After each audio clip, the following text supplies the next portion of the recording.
Welcome to the NFT.NYC event here in the PlayStation Theater in Times Square, New York. We have 85 speakers going on the main stage for a 12-hour period, and then I grabbed some of the VIPs like yourself to come into the Golden Room and have a little bit more of a organic, mellow fireside chat. Thank you for joining me, Diana. Can you please introduce yourself to those that are watching, who you are and what you're working on? Yeah, sorry, you will take it. Okay, so my name is Diana, right? And I'm the CEO of Lumi Wallet. It's a cryptocurrency wallet. Primarily, it was a multi-currency wallet for Bitcoin, Ethereum, tokens with an exchange integrated. And later on, we decided to launch one more application. It's more dedicated for NFT.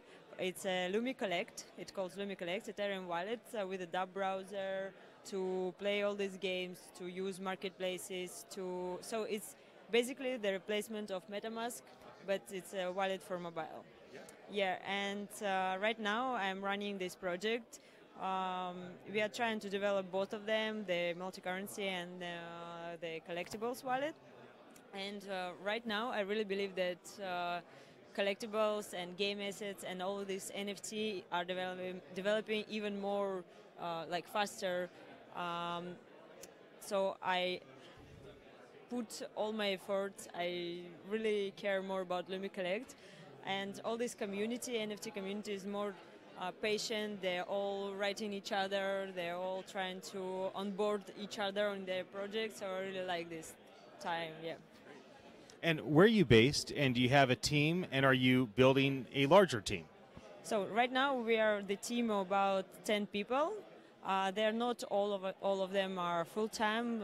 Most of them are developers. So I have about 3 iOS developers and 3 Android developers, and I have developer of a backend developer for all our things, and 1 front-end developer. So most of them are developers or admins or DevOps, and I have the greatest product designer I ever had, I think. You can check it. You can just check our product and you will see. So yeah, and some marketing people, and it's the whole team we have. Most of developers, most of them are Russian speaking because I'm originally Russian, and for me it's much easier to communicate such difficult things in Russian. I have tried with remote English speaking or Asian developers. It was quite difficult because they do not feel deeply what you want from the product, and takes more time. Yeah, and the designer, she's originally Finnish, so it's very multinational company, not a company, we are a project. I don't know how to consider myself here. So that's who we are today, but I really hope that we will grow. I'm in search for a very good PR manager or just PR person that can do all these things, and I haven't found yet. So if anyone wants to join us, I will be happy. I may know the right person. He might even be around here somewhere.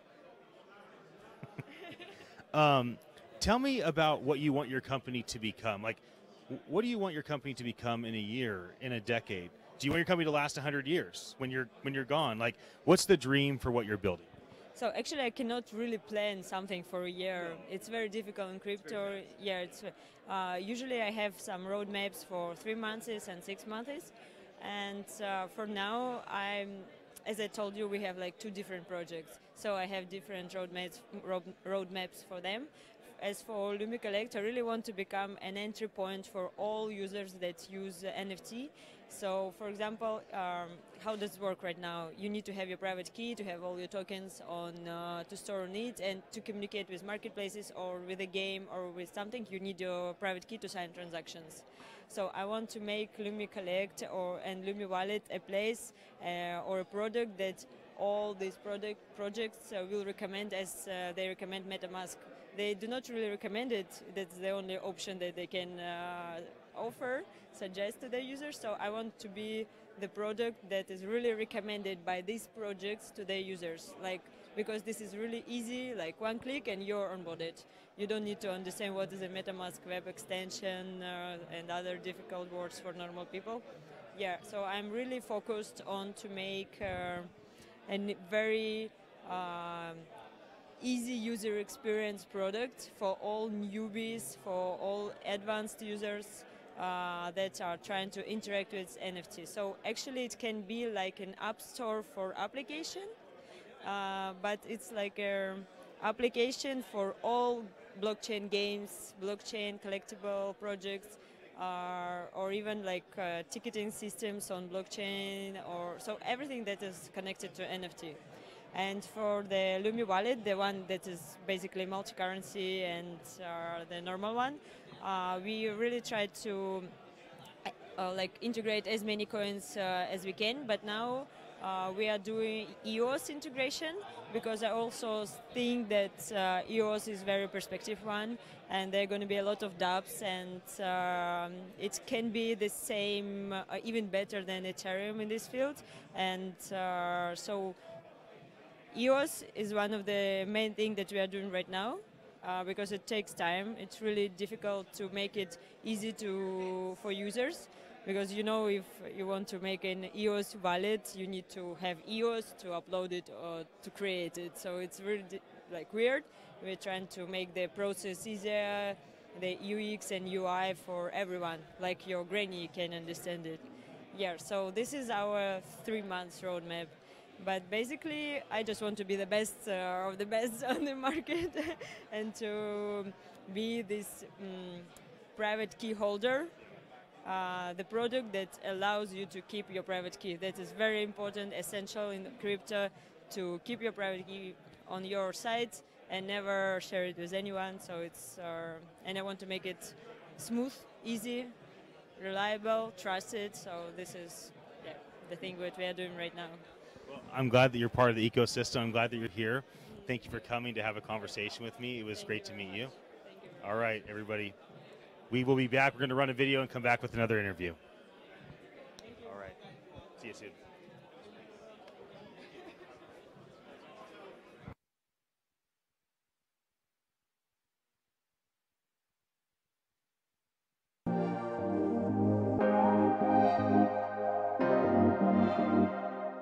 Well, hey, thanks so much for joining me. I'm excited that the two of us will be together on February 20th in New York at the NFT.NYC event happening at the PlayStation Theater. Maybe as we start this brief conversation, could you please introduce yourself and tell me what it is that your company does? Hey, so I am Utile Fernandez. I am the founder of GoCrypt. What our company does is we tokenize Magic cards, and we provide software for people to fracture those cards for shared ownership and shared investment. Yeah, that's great. Why do you think people should attend this upcoming event, NFT.NYC? I mean, why are you going, and why do you think folks should come and join us? Yeah, I think people should go for the same reason we're going, to learn more, to make sure that we're building our platform in a way that integrates well with others, and to just get inspired by all the cool things that people are doing in the industry.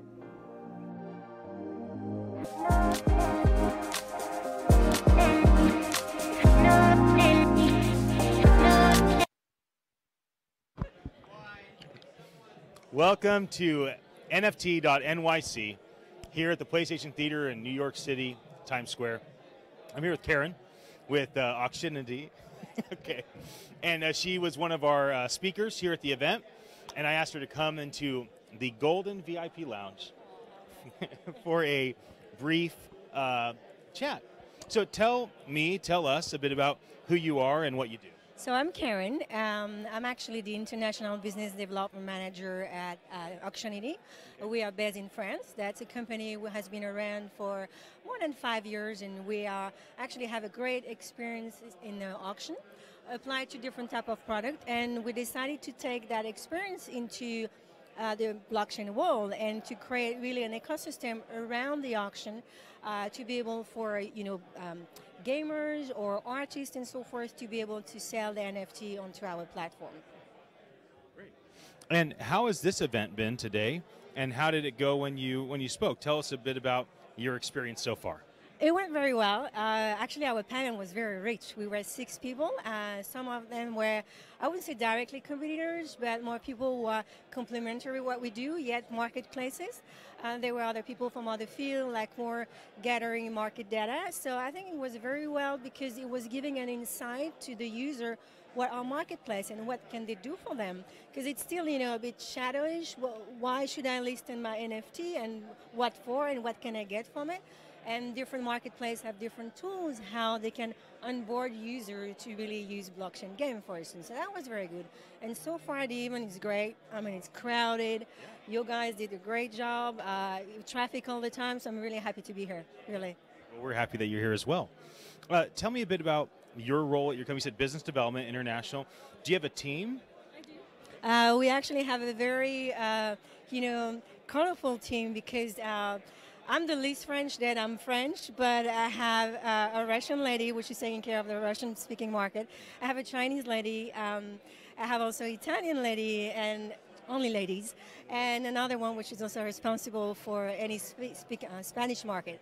So all that team put the efforts together to try to make partnership across that ecosystem, which is still today a bit small, but yet we need those partnerships. And we work a lot with Lumi that you just interviewed from the wallet side, or with other partnership in terms of developing the market for artists, for instance, with Non-Origin, which is a platform, another marketplace, kind of, but for artists. So that's what we do, and we're trying to make ties, collaboration, so that we all are aiming at the same goal. You see, it's all we want to have increased user adoption. We all are facing the same challenges, so we better work hand in hand. That's what we do. And which people or organizations are you hoping to connect with here to develop informal or formal partnerships with? I'm actually planning to connect with people that I have been dealing with only via emails. So that's already something, to put a face behind a name and try to take it a step further. I saw that there were a great community of artists here. I'm looking forward to get in touch with them and see also where they are standing today and what they want to do, and see if we can do something for them. So that's about it, what I'm trying to do. And tell me, why is this industry, NFT and blockchain, important to you right now, today? Like, what are you passionate about in the industry? Well, it brings totally a different dimension to the ownership. Like, of course, for gamers, it talks more. And I'm going back to art because I do believe NFT is really something into the core of artists. If you compare gamers, naturally, they know what is skins and in-game items. They're used to pay and have special characters. But having NFTs, you have that whole dimension of ownership. For artists, it's a different game, if I can say.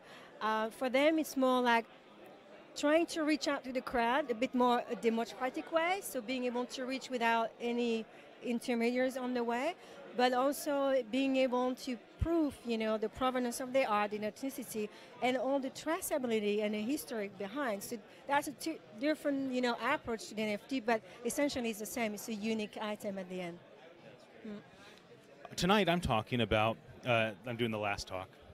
Hopefully everybody's still awake. I brought some hats to throw out to the crowd to wake them up. About NFT 2024. And so I've been interviewing the speakers to ask everybody's hope for this industry in 5 years. I'd love to hear what you hope this industry becomes in 5 years. Maybe I'll share a bit about that tonight.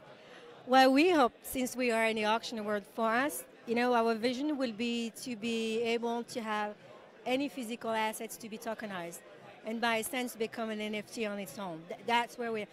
Today we're talking about digital, but I do believe that we can do something on the physical. Anything potentially can be tokenized and trade on those blockchain marketplaces. So that's really where I see 4 years, 5 years, or maybe earlier, hopefully. But that's really where I see the direction for NFTs. Well, thank you so much for joining me for an interview. It was great to get to know you and to learn from you. Okay, hope you have a great conference the rest of the time. Okay, great. Great. Hello, Twitter. Hope that you're doing well. We're here at live Facebook and YouTube over there, and Instagram. So thanks for joining us. I know it's a little bit more behind the scenes. And then you're speaking about exploring open economies for non-fungible assets. Do you want to talk a bit about what your intention is for that talk, what you hope to communicate during that time? So the talk is kind of intended to be a broad overview of what have people tried in the NFT space, everything from CryptoKitties to Decentraland to Ethereum on, and what's working, what's not working, what needs improvement, and what are the kind of business models that people could create in this new open ecosystem for NFTs. So it's supposed to be kind of a talk that captures all of our learnings from the past year and assembles them into kind of advice for what we might see over the next couple of years.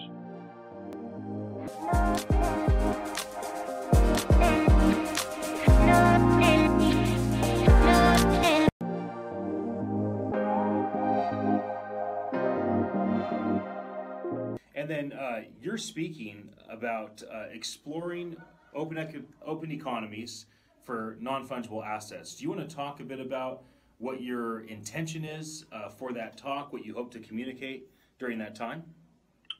So the talk is kind of intended to be a broad overview of what have people tried in the NFT space, everything from CryptoKitties to Decentraland to Ethereum on, and what's working, what's not working, what needs improvement, and what are the kind of business models that people could create in this new open ecosystem for NFTs.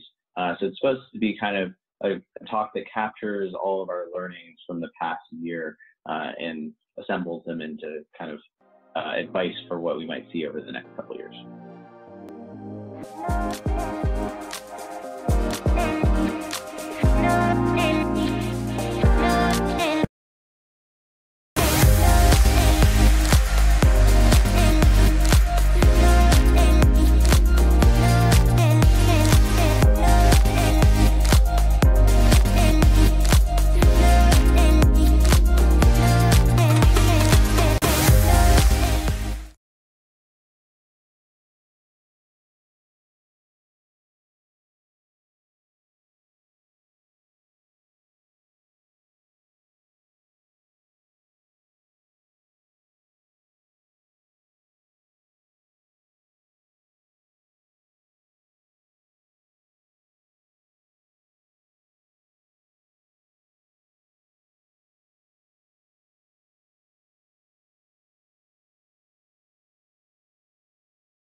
Welcome to NFT.NYC here at the PlayStation Theater in New York, Times Square, and I'm here with an incredible artist.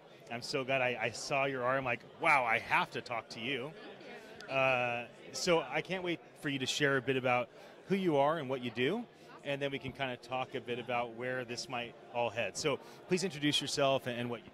I'm Josie Bellini. I am a crypto artist. I use my art to educate and inform myself, my community, and I also do graphic design for other crypto companies as well.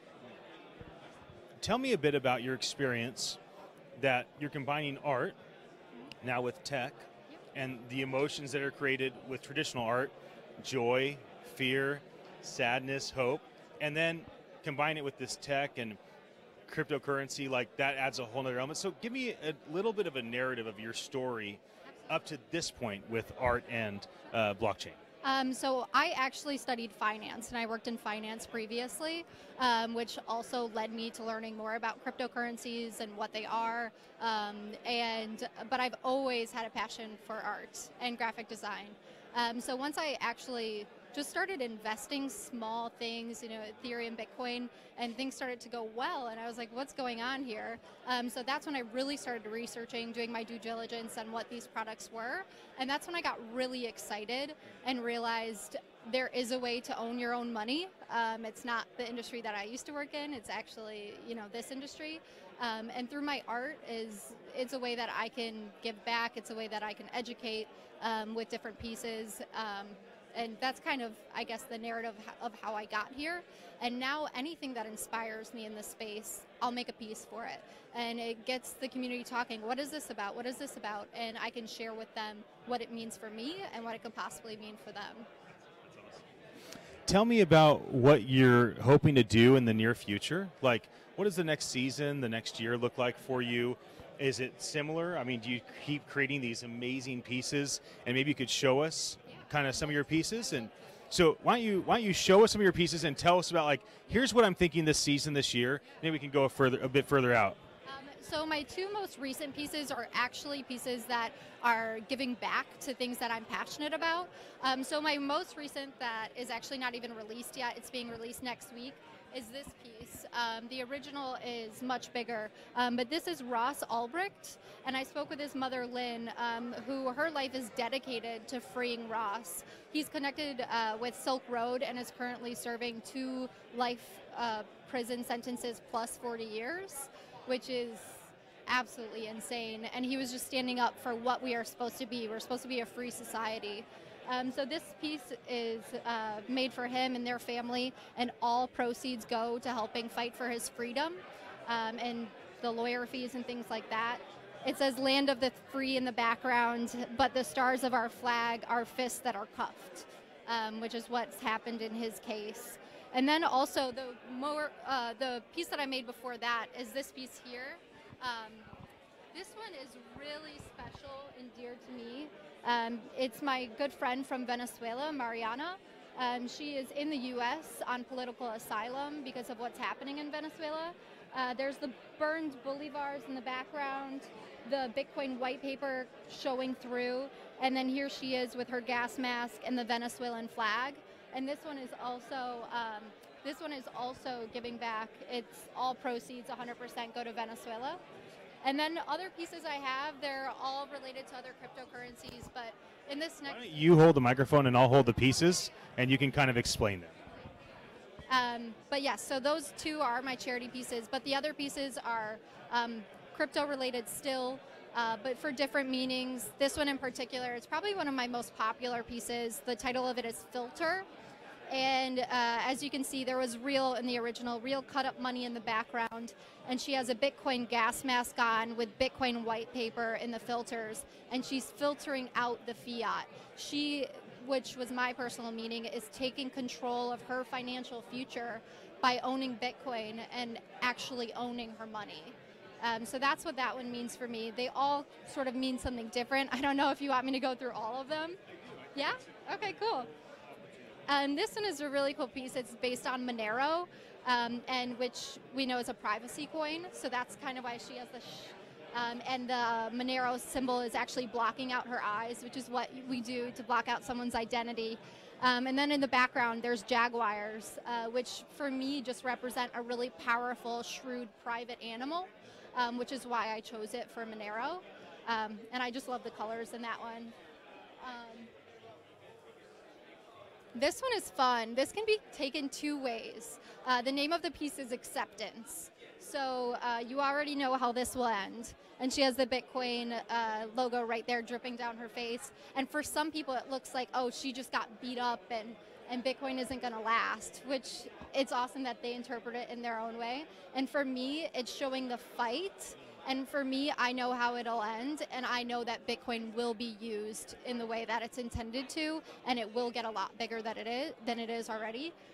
So it's fun listening to people have the dialogue with this one both ways, because that's what art is. You can take it as you interpret it.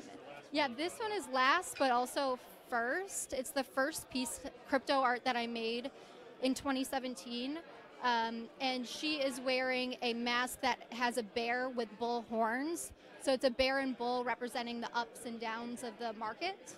And in the background here, there are the top cryptocurrencies of 2017, because that's when I made this piece. And there are also empty circles, which represent the cryptocurrencies that are here to, or that are going to come in the future.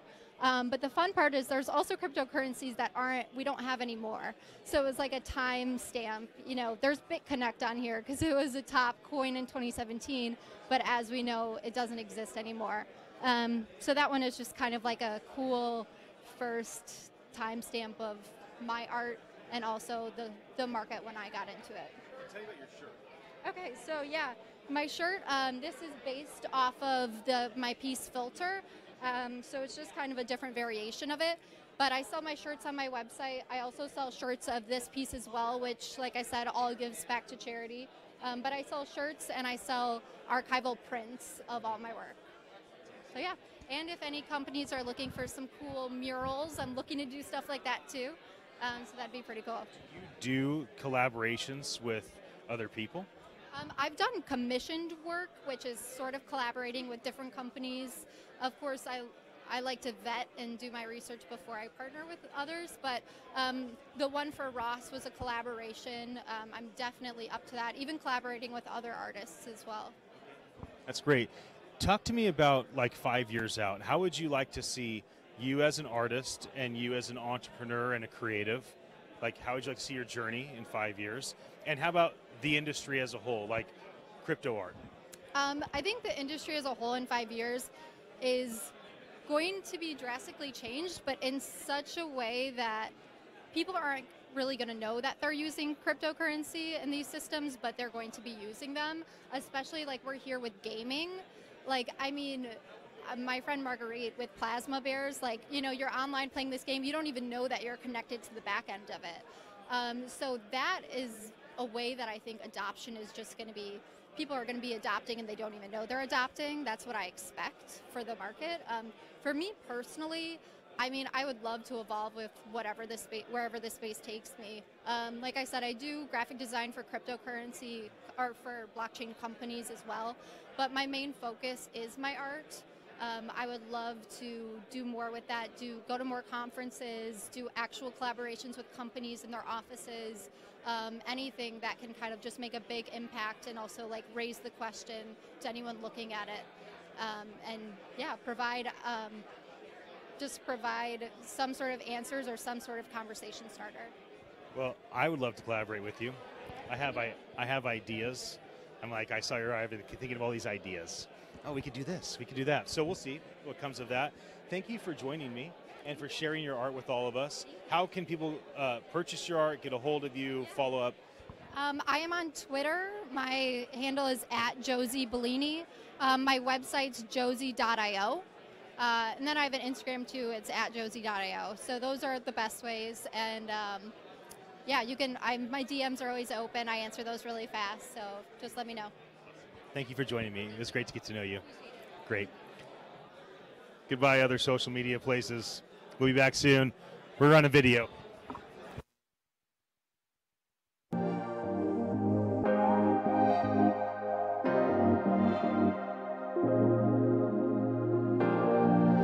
My last question is about the future.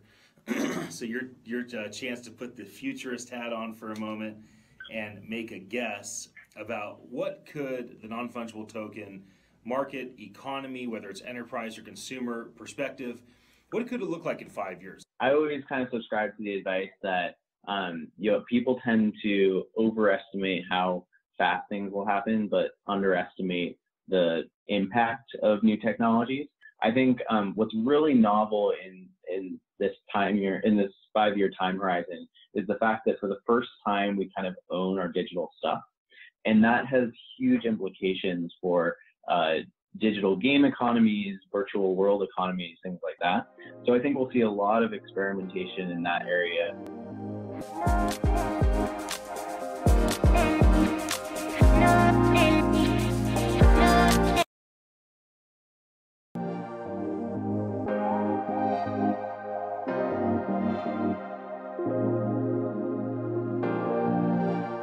And upcoming conference that's happening, NFT.NYC. Why are you and your team going to be there? Why are you helping to lead this event? And why should people come to this event and join us? Yeah, so I think one of the most exciting things about this conference is that it'll be very focused. So it's going to be all about NFTs. I think a lot of the people who are attending have deep industry knowledge in this kind of emerging space. And so it's really an opportunity to dive deep into a very exciting topic and find opportunities to collaborate with other companies in the space. So for us specifically, we're always really interested in people who are building new NFT projects because we love to partner with them on building marketplaces for those NFTs. So I think a great reason to attend is either you're just interested in learning more about NFTs or you're looking to collaborate.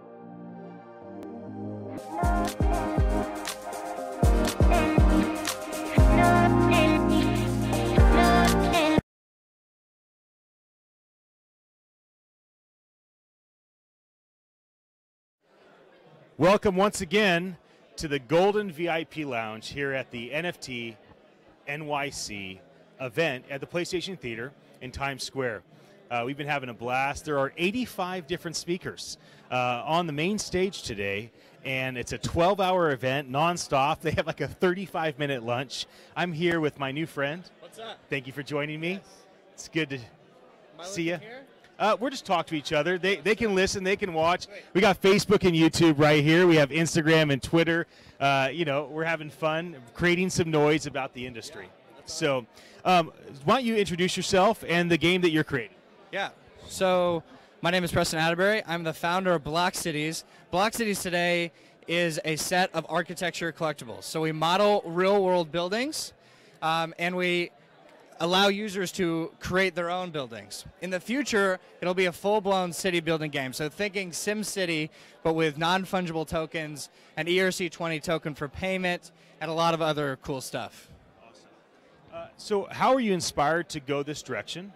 Tell me a bit about maybe your gaming experience, your development experience, and how you kind of got here. Yeah. You know, what's actually odd is that I worked for Kevin Jonas of the Jonas Brothers on a few games that he was producing. So after he finished music, he got into games, and somehow I got connected, and I ended up designing some of the games for him and his brother's band, DNCE. So that was my intro into gaming, but what really got me involved was CryptoKitties. So when I saw CryptoKitties, I thought, that is awesome. I was already kind of in crypto. I loved Bitcoin, and I was interested in Ethereum, and I was looking at the economic paradigm shift that crypto was doing, and I wanted to get involved. My background is in design, but my true love has always been architecture and cities. And so when I saw CryptoKitties turn blockchain into an art application, I knew that I had to do something similar with buildings. And so that was the impetus, and the project has totally changed, as it's evolved, but that's what really got me interested in doing something in the NFT space. That's great. Tell me, who are you looking to work with now and in the near future in terms of recruiting a team or bringing investors or formal partnerships? Like, what infrastructure are you looking to build to accomplish your goals? Yeah, I think one of the most kind of important partners to this date has been the Foam protocol. So Foam is building a consensus-driven map of the world. Essentially, anybody can buy some Foam token, and they can stake that token to put a point of interest on the map. And so over the holidays, we did a holiday scavenger hunt, which was really fun. And basically, we created these clues, and I created Block Cities illustrations, or Block Cities NFTs. And the first person to solve the clue and put the corresponding point on the map, they got the Block Cities NFT. Yeah. And so I think projects like that in the crypto ecosystem that have utility, that can use Block Cities collectibles as a way to incentivize user engagement, I think those are really fun for us because we are adding value, but also we're gaining from that promotion as well. Talk to me a bit about your personal purpose, passion, in and out of work, and how that ties to what you're doing. Yeah. So I think when I think about the project, it started with such a simple idea, but the more I got into the rabbit hole, I started to think about the future of building digital worlds. So I think that the way we interact online is through these monolithic, flat feeds. And I think that's very limiting. We're addicted to scrolling. We're sitting there all day going through tweets, going through photos. I think this whole entire thing is gonna change when online becomes higher fidelity. So we can have conversations in these virtual environments. We can create new things in these virtual environments. What I really love is cities. I love the amount of people and the connections that cities provide. They're the greatest kind of combination of human resources that we've ever seen.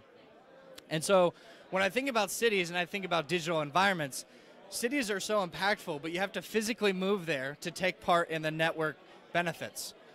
But there's something so impactful about being close to these other resources. And so we really need to find a way that people from all over the world, no matter where they live, can benefit from these network benefits without being physically there. And so when I think about the economic power of that idea, that's what's really driving me to build a full, digital world in the future. That's great. Talk to me about, like, 5 years out. Tonight I'm doing the final keynote on NFT 2024, kind of a hopeful prediction of where we could go, and it's a collection of everybody's thoughts. Yeah. So add your thoughts to what I'm going to share. Yeah, like NFT 2024, what's your hope? I mean, you don't have to be a futurist if you don't want to be. Yeah.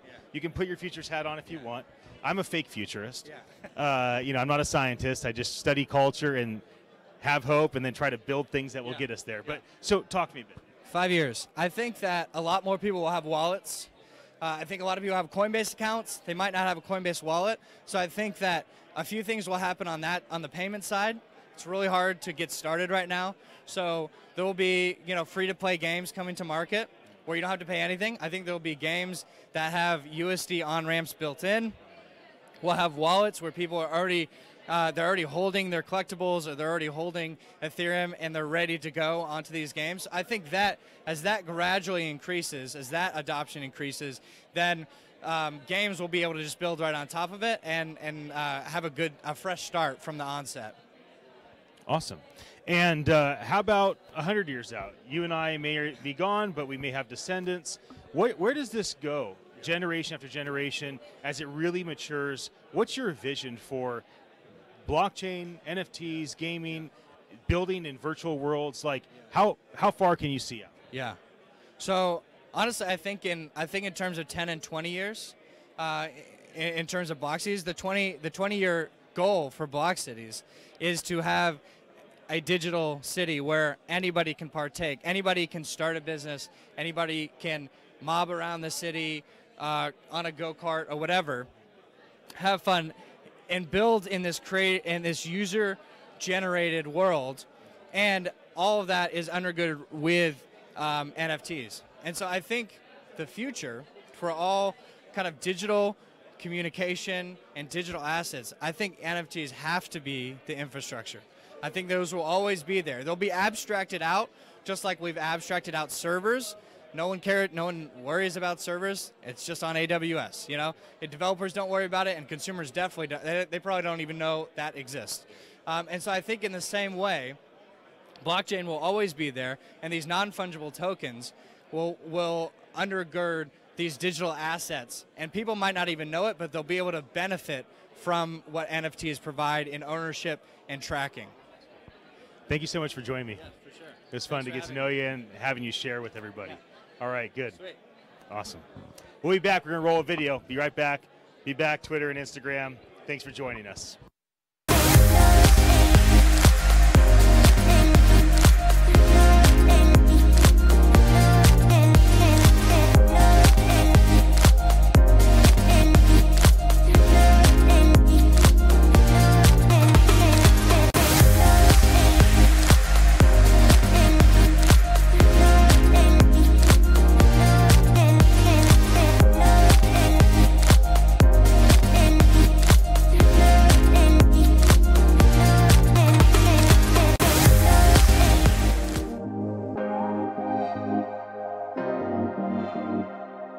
Hey, this is Jeffrey Hazlett, chairman of the C-Suite Network and the Hero Club, asking you to join me on February the 20th in New York City at the NFT Blockchain Conference.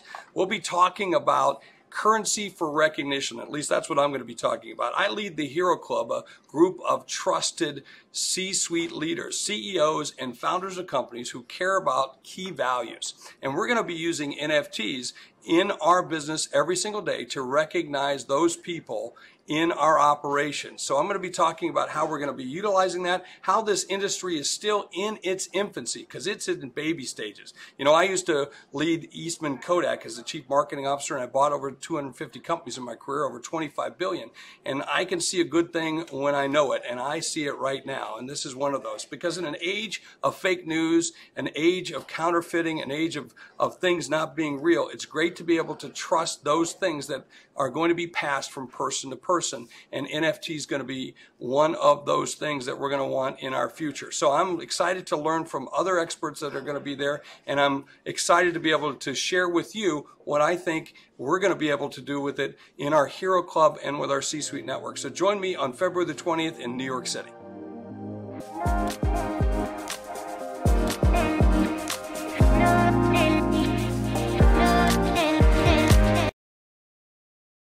IP room here with John, and you and I had a conversation recently.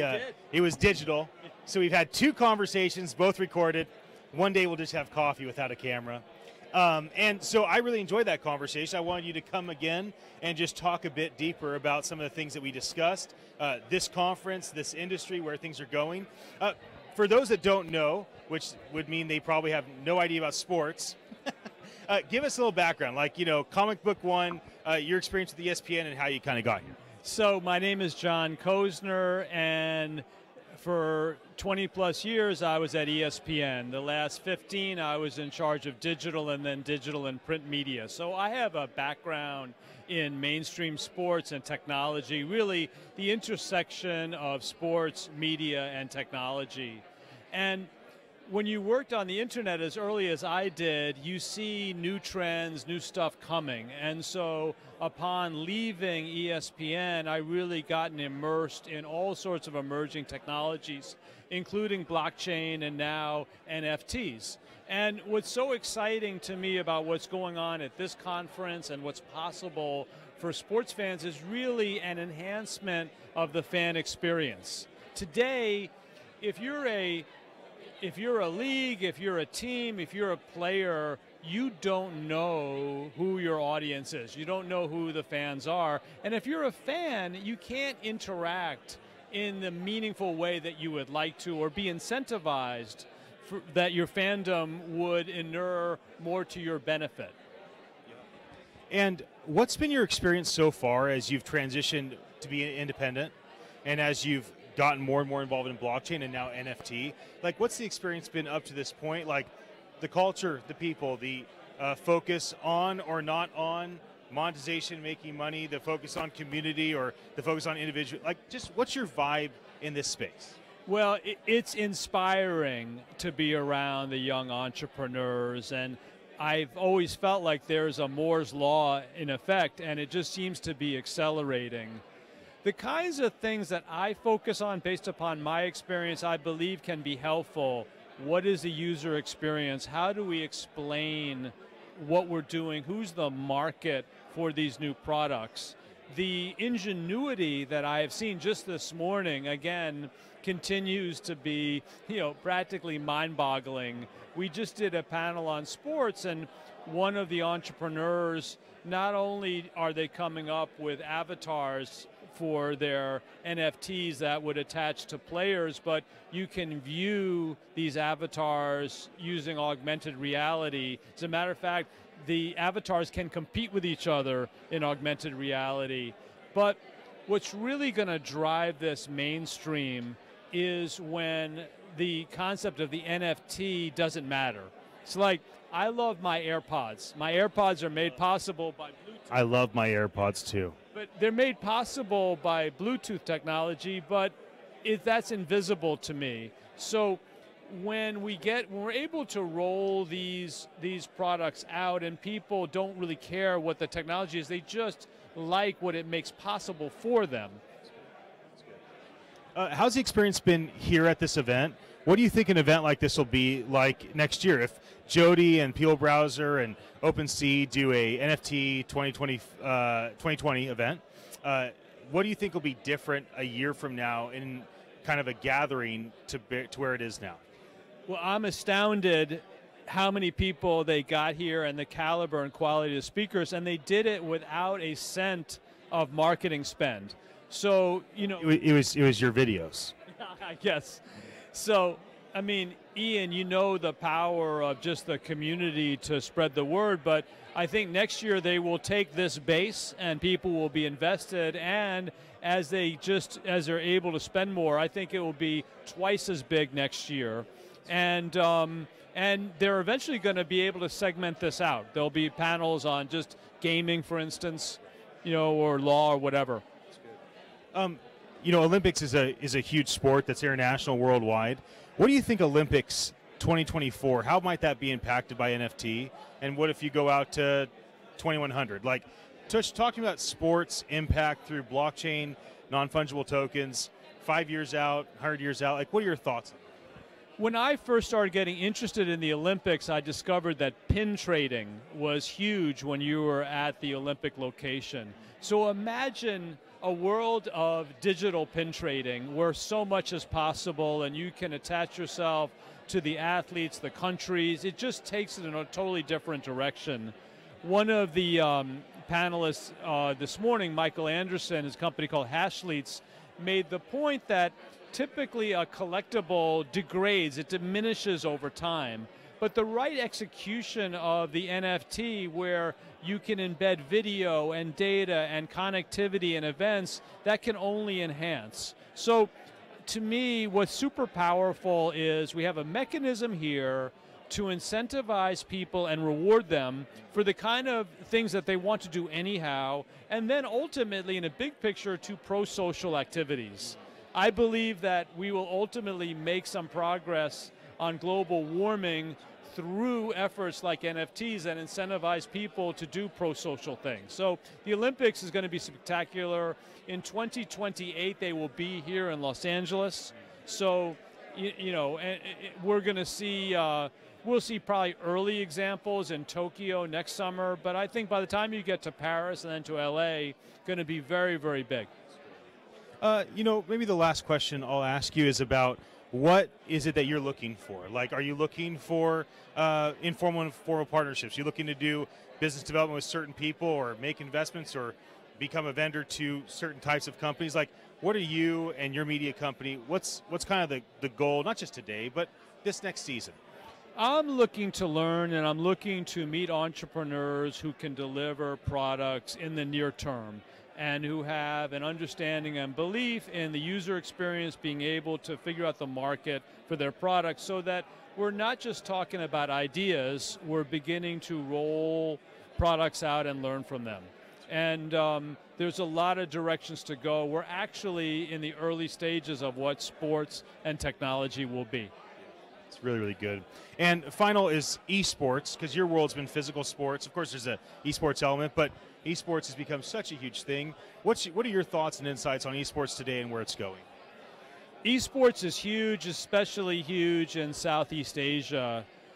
For me, the future of sports is much more going to resemble esports and gaming than the other way around. So if you look at Twitch, where you see the success of the casters and the fascinating big growth opportunities there. John, thank you for joining me. Thanks, Ian. Great, once again. Okay. Next time, coffee, no camera. Okay. Thank you. We'll be back. We'll be back.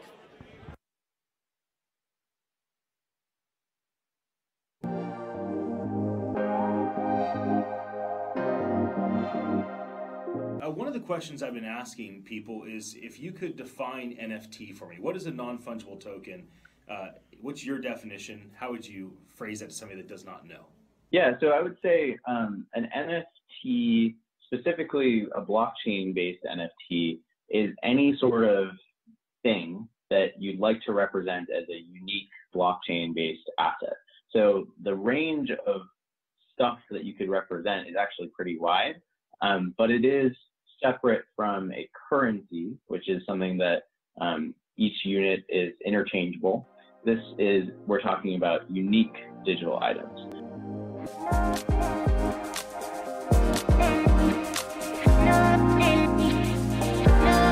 Welcome to the Golden Lounge here at the PlayStation Theater. We are at NFT in NYC, and this is Fanny, my new friend. We're going to get to know each other in front of a camera, which is a unique idea, but it's been fun so far. So you have a lot of new friends? I'm always having lots of new friends. I'm very friendly. So tell me and tell those that are watching who you are and what you do. So my name is Fanny Lakubai. I'm the CEO of Snark.art, and we're based in Brooklyn. And so I don't know, do you want me to tell you what Snark.art is? Absolutely. Yeah. So it's a marketplace and a production studio for art projects that are blockchain, like a new type of art that are blockchain based and using blockchain as a medium to do these artworks. It's not just uploading something on the blockchain. And we use the NFT standards to support these digital artworks. And so we have two goals really. We have a goal of bringing more collectors from the outside and from more the traditional art market to the blockchain community.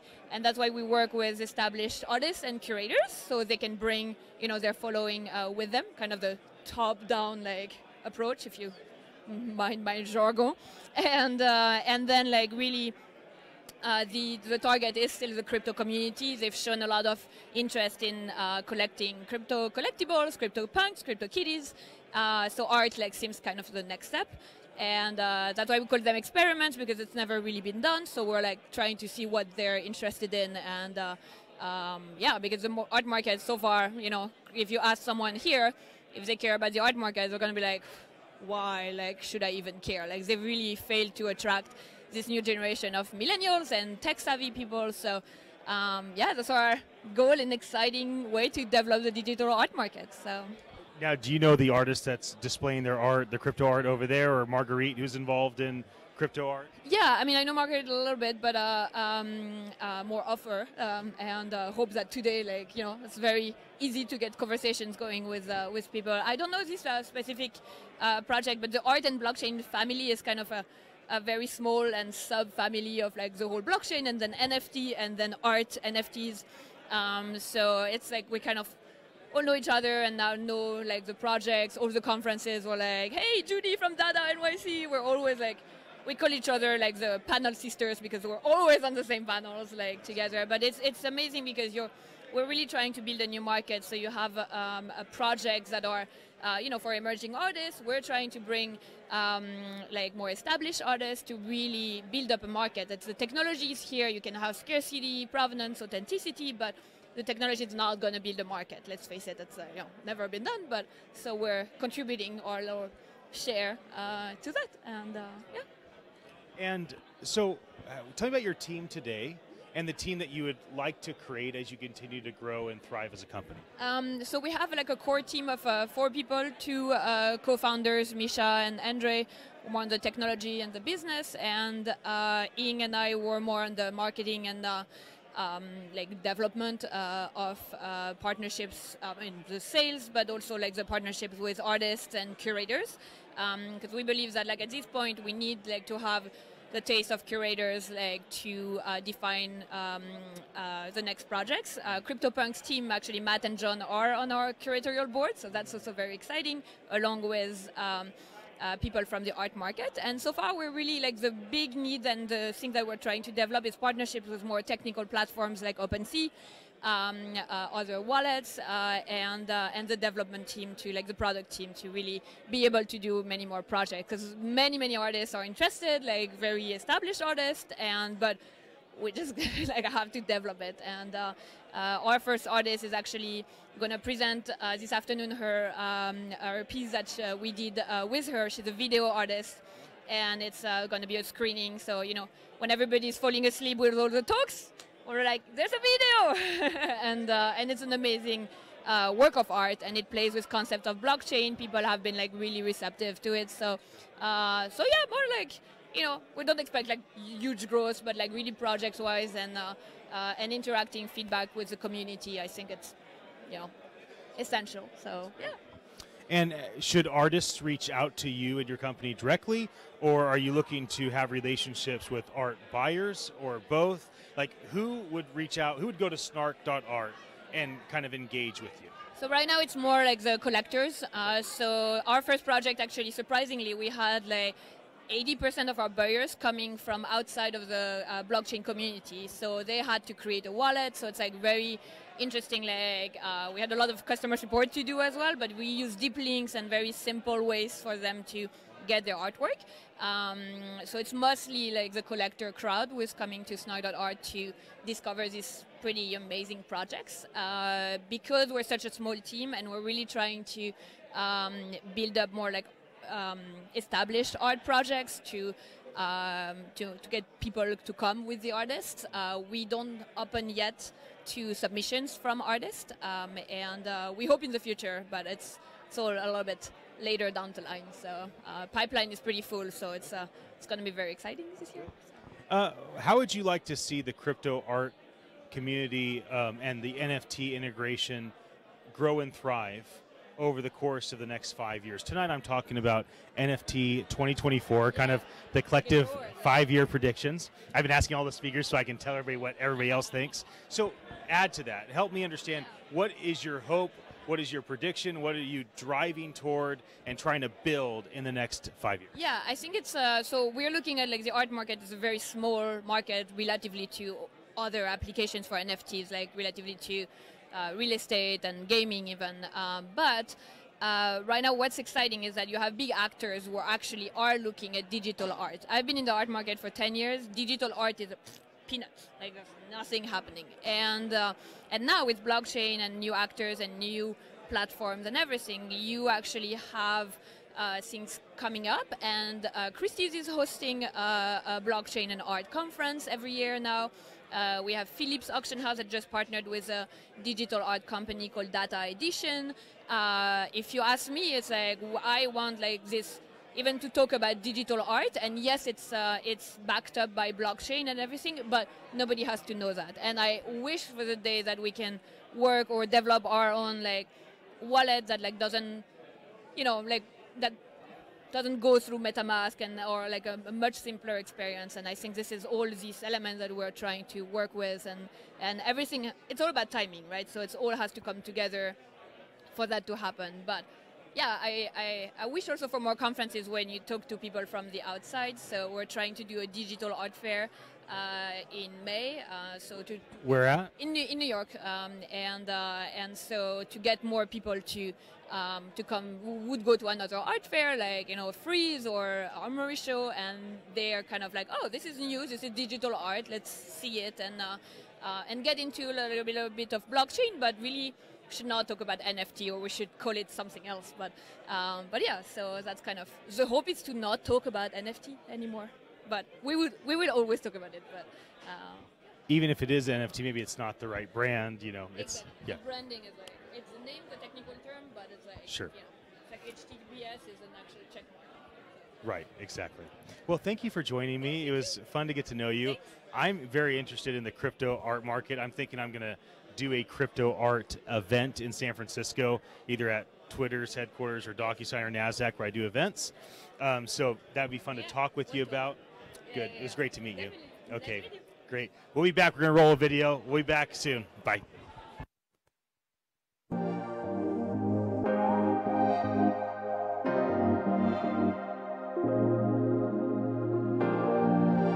What do you want NFT in 2024 to be, or what do you hope it becomes, or what are you trying to make it into? I want NFTs to be as ubiquitous and as easy to use as any app on your phone today in 2024. I want people to be able to realize how useful these things are over the next 5 years and have enough of an understanding of them, and for us to have built good enough user experiences for them that they don't have to think, oh, this is an NFT. This is something that's truly scarce. Everything is just truly scarce.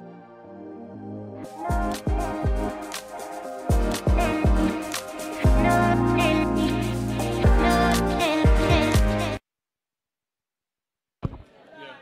Welcome to the Golden Room. This is Thomas. Let's just start with this. Let's start with a different thing. So pull your phone up. So we're here at the NFT.NYC event at the PlayStation Theater in Times Square. And we're going to slowly walk up to the camera and see how this works. So why don't you come and show them what you wanted to talk about. So this is Thomas. He's going to show you something, and then we'll have a conversation. Or he's going to zoom in. We're not going to walk up. He's going to zoom in on us. Let the wheel come around. So why don't you explain what the camera's looking at? Sure. So this is a enhanced NFT. So NFTs are non-fungible tokens. So we have non-fungible tokens related to athletes, and we're curating fan experiences around individual athletes. And so for us, we look at this being an avatar where you can engage with the athlete themselves. You can consume content, whether it's their workout regimens and videos that they post for their fans. You can actually chat with them directly if you complete a certain task. But then you can actually take this avatar and you can put it into a game. So if I were to take this application and go to a physical game where the actual athlete is playing, as the athlete is scoring goals and performing well, my avatar is actually going to be developing. I'm going to have new shoes, I'm going to have a different jersey, and then when I take that back and put it into an esports game, the actual gameplay is going to be different and impacted because of it. But yeah, so we're focused on using NFTs as the primary means of engagement in sports as well as in general. So we're also doing with Good Morning America the fan engagement for their summer concert series, where we're using NFTs. And what's unique about the Good Morning America concert series is that people have to get down there at 6 a.m. and then they have to stand there for like 2 hours before the concert even begins. So being able to have everybody there that has an NFT can be selected, where one winner will go up on stage during the last song and actually perform or actually appear on Good Morning America. Yeah. Maybe 6 other fans get selected and get front row seats. So anyways, so we're using NFT as the primary access point and distribution for content. But it really enables a new kind of engagement model. And cool. So yeah. Give us a little bit of your background. Sure. And how you kind of got to this point. Yeah, so my background has been in sports technology and entertainment. I developed barcoded ticketing. I developed the initial IP around that in 2003. So before there were smartphones, there were still green screens. I delivered the first barcoded ticket to a mobile device. Subsequently rolled that out across the country. We worked with Landmark Theaters, Mark Cuban's company, and also the Detroit Red Wings were a client of ours. We developed their first iPhone application, and we deployed technology inside of the stadium for fan engagement as well. So I've been working through fan engagement, kind of sports technology for a little while now. And when I came across blockchain, I seen that there was a new model that was available, and for me specifically, what I liked about blockchain is I feel that fundamentally we need to correct certain models in our reality. And so one example of this, let's just say, would be healthcare, where in the Western world, if everybody was healthy, the entire healthcare industry would collapse. And so how can the incentive structures be properly aligned if that can be the case? And so I see blockchain and NFTs as a method of being able to engineer ecosystems and incentive structures to correct them. And so that's what really kind of drew me in, and so now continuing on focus fan engagement and what does this unlock in terms of value and experience. I believe that the everyday person doesn't care about decentralization and let's say blockchain for that matter. I think that they care more about what is now possible, and so I think that the technology needs to kind of stay more in the background, where we can have more traditional user experiences, and there isn't this kind of 6-step process and learning curve. So that's what I'm focused on today. Yeah. So where do you think the industry's going? Like, you imagine esports benefited by blockchain and NFTs in 5 years, like 2024. What might that look like? You don't have to be a futurist if you don't want to. What do you hope it would be? Yeah, sure. So I would say that related to esports, the idea that you can have digital goods So for instance, we're talking to Steiner Sports. They're one of the largest sports memorabilia companies. And what we see is, people like narratives, and they like using objects and things that have narratives associated to them. So the idea would be that if you have these digital assets that are scarce and that you can own and that you can bring into different games, different environments, different apps, I really see that as the kind of next evolutionary step where we've had pretty walled gardens up until this point. And now I see this as turning into something larger where you can create these unique digital assets and use them, whether it's in games, different engagement points, and maybe they change in value over time. And there are secondary markets where you can kind of trade in and out of them. Yeah, it's very, very cool.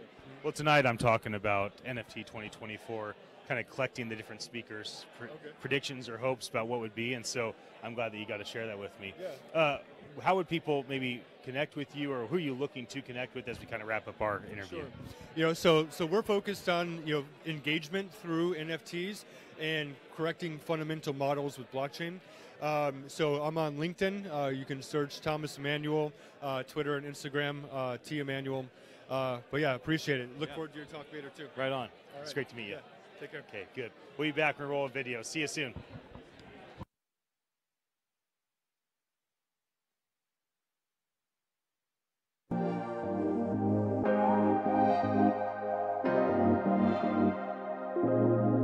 So my last question is about the future. Like, if you put your futurist hat on, NFT 2024 looks like. What do you think? Yeah, I'm an NFT bull. I think everything from property to equity to bonds is going to be represented as NFT tokens. A lot of people think that ERC is going to be the right way to do it, but I think just because a lot of the legal and regulatory complications, even some of the things that we think of as fungible because of the regulatory environment around them, are actually not as fungible as they look at first glance. So I think NFT is going to really be the standard that runs away with it.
PlayStation Theater here in Times Square in New York. I'm here with a new friend. Please introduce yourself and what you work on in the blockchain NFT space. Sure. Hi, my name is Jacqueline O'Neill. Jackie O'Neill. I run Blockchain Art Collective. We've been around for about a year, and we use encrypted NFC chips encased in tamper-evident seals that essentially function as a certificate of authenticity meets artist signature meets provenance history. All of this data can be added to each certificate and affixed to a physical artwork.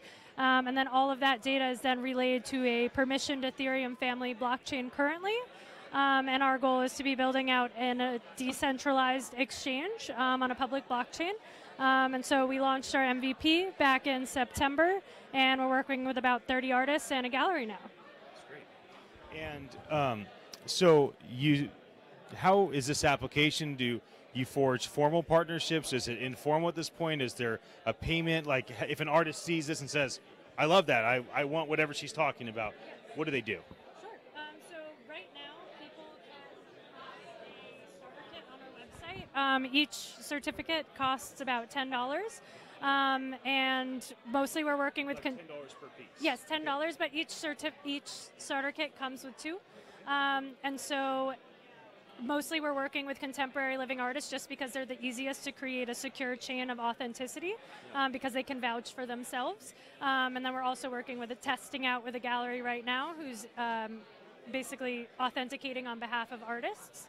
And ultimately physical objects, whatever they might be, but specifically art in this use case and for this company, can track them over time as they trade, and we're looking to also automate things like artist resale rights, optional artist resale rights, as people find it appropriate, to basically recirculate value within the art ecosystem and to serve both artists and art institutions, and ultimately create a new art economy, which is something we like to talk about, where both artists and arts institutions, anything that might be considered nonprofit, can actually be more empowered and say, this is my price, I'm monetizing on my terms, less having to wait for patrons to come along or to ask, but I'm empowered to do it proactively. Yeah. And my last question is about the future. I'm talking tonight about 2024, okay. Kind of the collective 5-year predictions or hopes of all the speakers. Yeah. And that's one reason why I have the Golden Room. Is to find out new knowledge to share. So what do you think 5 years from now? NFT 2024, crypto art 2024, tell me about it. So a few things. I think there will be massive new markets, at least burgeoning markets. I don't know if they'll be fully there yet, but way more mainstream, more affordable access. I was actually just talking about this with someone earlier. Way more mainstream, affordable access for investors and artists to just get more into art. So I think the art ecosystem will grow immensely. I think people who, for example, are investing in real estate, a lot more people, not just accredited investors, will be investing in real estate. You and me, anyone can be investing in real estate in a way where it's, again, based around value that the unique individual can bring, and they can be empowered to gain value from their unique perspective, and also at, again, more affordable price points. So barriers to entry for a lot of things will go down, and then that will allow more exchange of value and more people doing that to grow. So I think maybe in 2024 it's not all going to be there, but I don't know, you already see, crypto ads on the subways and in mainstream movies, so we're moving in that direction. Well, it was fun to get to know you. Thank you for joining me for the brief fireside chat, and I hope the folks enjoyed getting to hear from you. Okay, good. We're going to roll a video and be right back. We'll be back soon.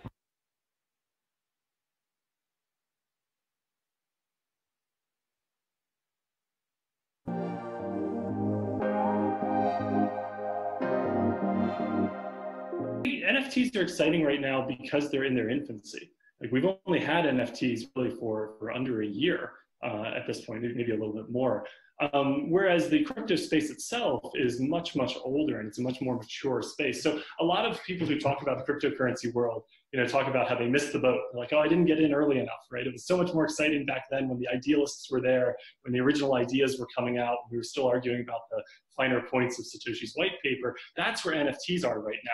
We're all having that conversation of what are these things going to be, how are they going to affect the world, and how can we as developers go and make these things as powerful as possible for all of the users who are going to be excited about using them. And that's just the best time to come in and be part of a community. So NFT.NYC to me feels like the first real event focused on bringing that community together.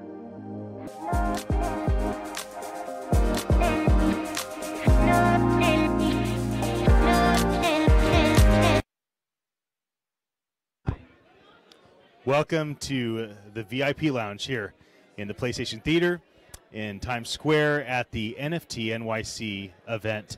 that is sold out, slammed, packed, 85 different speakers. I met you, Fanny, in Germany, and it was a very memorable talk. And you were there as a blockchain attorney. Now you're a lead strategist at an exciting company I'll let you tell the folks about. So, and I just remember thinking, wow, you're amazing. Like, you have so much knowledge to share. So I asked, can you just come and do a quick fireside chat with me? Thank you for being gracious and taking your time out of the day to be here. Tell everybody and tell me, maybe I'll learn something new about you, a bit about yourself and what you do at your company. Sure, thank you for having me. So it's all serendipitous because I was looking to come here and then I was like, oh, I know this guy Ian. We met in Berlin. So I'm a lawyer by trade, a securities lawyer by trade. I've had a very traditional pathway until about 3 years ago, and I've been on this crazy journey with blockchain and crypto since I left law firm life back in 2016. So I'm incredibly grateful to the wonderful people I've met that have challenged my way of thinking. And I'm very grateful to be working with a great team at Bancor. The guys are out in Israel. I'm out here in the cold. So what we've built is a liquidity network that allows any token to be converted into any other token through what we call a system of reserves. So it's not dependent on a traditional centralized exchange. That keeps your money, so you get to keep all your assets on-chain. It's a decentralized exchange. And we've built cross-chain functionalities that allow you to convert between EOS tokens and ERC20 tokens. And in our next phase, which is what I'm really, really excited about in the impetus for being here today, is how do we think about mass adoption of crypto beyond just our own little bubble. We've had a wonderful run with ICOs and tokens and up, but now it's time to look outside and look at the world at large and say, well, how can the tool that we've created be used to magnify and open up new opportunities? So very much in our DNA is this idea of creating local economies. So. And if we think about this in a digital perspective, we have now all kinds of digital life happening. Digital networks, social networks, online communities. And how can we help turn these online communities into online economies? So we've been very curious in exploring how do we better support artists and creators and influencers, right?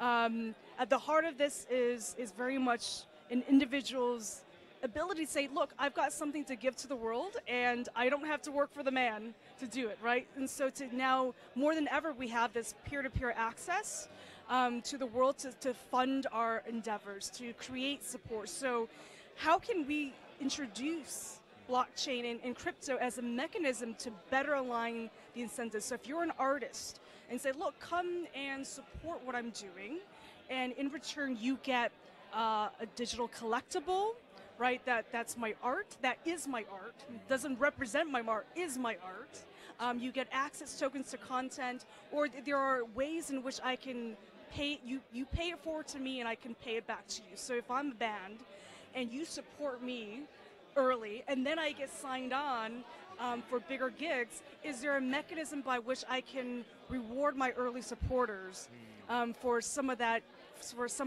economic creation? Right, so this is kind of the idea that we're thinking about, and so we're really excited about this new wave of thinking around mass adoption and the whole digital collectible NFT, and how we can have seamless conversion between cryptocurrencies, fiat, and digital collectibles. So I'm really excited about the future. Yeah, that's good. So tell me a bit about your experience at this event. Like, how's it been so far? What maybe were your expectations, and how have those been exceeded, or what were you hoping for that you don't see? Like, just talk to me a bit about what you've experienced so far. I really actually enjoy the event so far because I feel like there's a lot of stuff going on, but there's still an intimacy to be able to have conversations with people. And I've had really great conversations with folks on different aspects of where they think the market is going. So you've got all these wonderful talks going on in the main stage, but then you also have it's just a very easy environment, and I like that because back in 2017 when you go to big conferences like Consensus or even with DevCon, it feels overwhelming. And so there's an intimacy here that makes you feel like you're back in 2015, 2016, right? It's a small group of people who are kind of pioneers in a certain aspect, and so it's really nice to have those one-on-one conversations. Yeah, it's fun. The final question I wanted to ask, and you can kind of stick with the time frame I'm going to give you. You can go further out if you want. Tonight I'm talking about NFT 2024, and I'm going to give some personal predictions and hopes, but I'm also collecting predictions and hopes from people like you, right? And so tell me, what do you think blockchain 2024 is? More specifically, what do you think NFT 2024 looks like? Or if you want to go further out, feel free to. So I think more of us will live our lives online. So VR and AR will be a big part of that. We'll have little online avatars, right? Real estate in New York sucks. I get my 300 square feet, but in the digital space there isn't such scarcity. So perhaps I'm going to have a digital Mona Lisa, right? It's numbered, hanging in my virtual avatar house, and I'll be wearing some avatar Chanel whatever shoes or something like that. So there are these kind of possibilities in which we interact way more richly in our digital lives. So I see if with influencers, they can start issuing tokens to fund their work, and as a reward to their supporters for proof of support, they can issue these kind of limited edition digital collectibles. And I also hope that becomes not just a mechanism of commercialization, but a mechanism by which we create economic engines around social impact, which is very close to my heart. So my last project, when you met me, I'm a co-founder of a project called IXO, which is tokenizing proof of impact. And for me, the struggle always around impact is how do we create the financial impetus or the incentive around doing something good? So if you can have proof of impact and receive as a reward a loyalty point or a collectible from a celebrity, right? Now that drives impetus for people to say, look, my proof of social good is worth something, and it becomes something on which we can compete. And when you have that kind of competition, you raise the amount of activity and efforts going and resources going to a particular endeavor. So that's my hope. Yeah, that's great. Thank you for joining me. I think the last thing I want to ask you is anything you want to say about your company? Any specific thing you're looking for? Formal, informal partnerships? You're recruiting talent? Like, is there anything that folks here like? So tell me more about what your company does in Israel. Like, just maybe kind of that as a. Thank you for that. So Bancor is it's one of the world's largest decentralized exchanges. Come check out our wallet. We've launched Bancor X, which is the cross chain between EOS and Ethereum. Our token relays are open for anyone to contribute and earn fees on providing liquidity.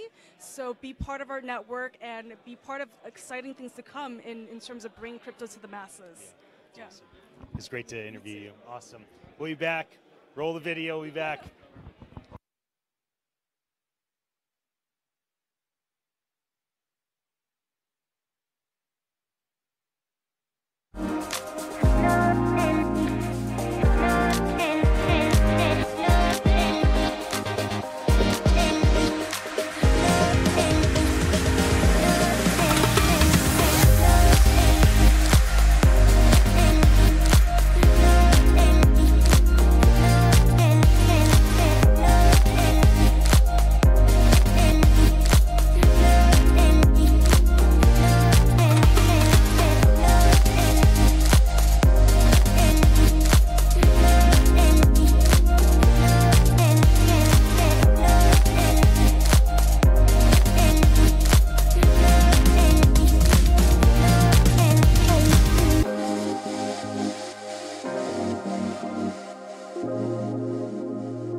It has been fun to have you join me here in the Golden VIP Lounge at the PlayStation Theater in Times Square, New York. I'm here at NFT.NYC. I think I've interviewed about 15 people in the last several hours, and I'm getting something from the technical team that my microphone is working.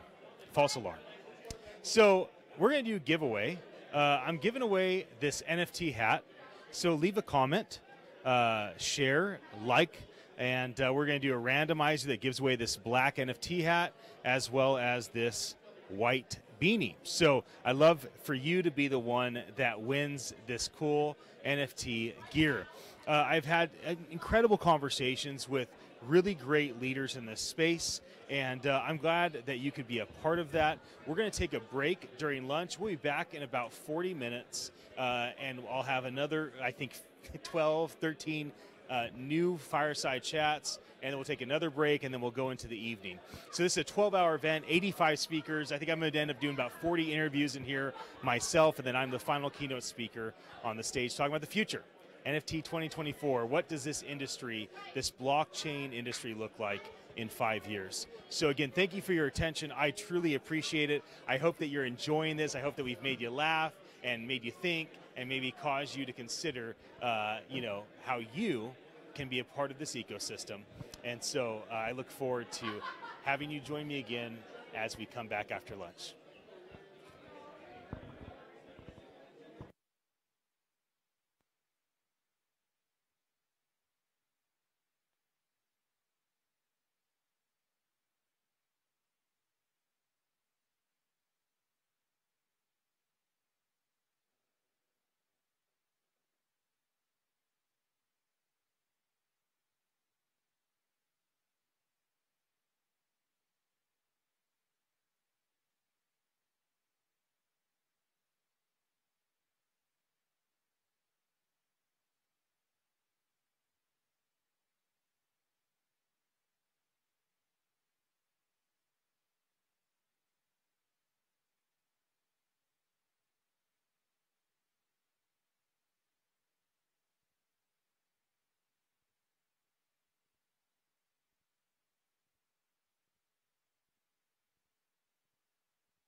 Let's get real basic. Can you define, in your words, NFT, non-fungible token? NFT is this little piece, but it might be the thing and the tool that can bridge the friction between offline things that need taken care of and online communities that will support them. So my definition of what an NFT is, in the context of what I care about and the projects that I'm working with, is the NFT is that bridge. Yeah. Right? It's that bridge between real world stuff that we care about and anything. It could be education, it could be anything. And this very large community of people that, given the right frictionless, easy way to participate in, would probably do it all the time.